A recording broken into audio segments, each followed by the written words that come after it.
ও সভাপতি, ইউনিয়ন থেকে আগত সংগঠনের নেতা কর্মীদেরকে সবাইকে জানাই বাঞ্ছারামপুর পৌর মহিলা দলের পক্ষ থেকে আন্তরিক শুভেচ্ছা ও অভিনন্দন। আসসালামু আলাইকুম।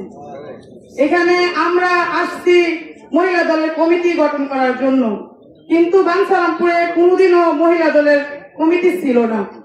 কিন্তু কমিটি যে ছিল না সবাই কিন্তু জানে, একটা ছেলের হাতকে শক্তিশালী করার জন্য একটা মেয়ে দরকার হয়। এর জন্য তারা নেতারা সবাই মিলেমিশে, আর আমার শ্রদ্ধেয় বড় ভাই কৃষিবিদ মেহেদী হাসান পলাশ ভাই, তারা সবাই মিলেমিশে বাঞ্ছারামপুর এই প্রথম মহিলা দল গঠন করেছে।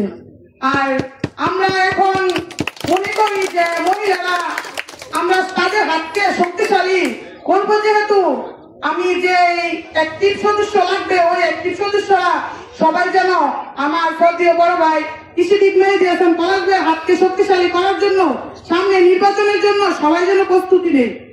এই বলে আমার সংক্ষিপ্ত বক্তব্য শেষ করলাম। সবাইকে ধন্যবাদ। বাংলাদেশ জিন্দাবাদ, বাংলাদেশ মহিলা দল জিন্দাবাদ।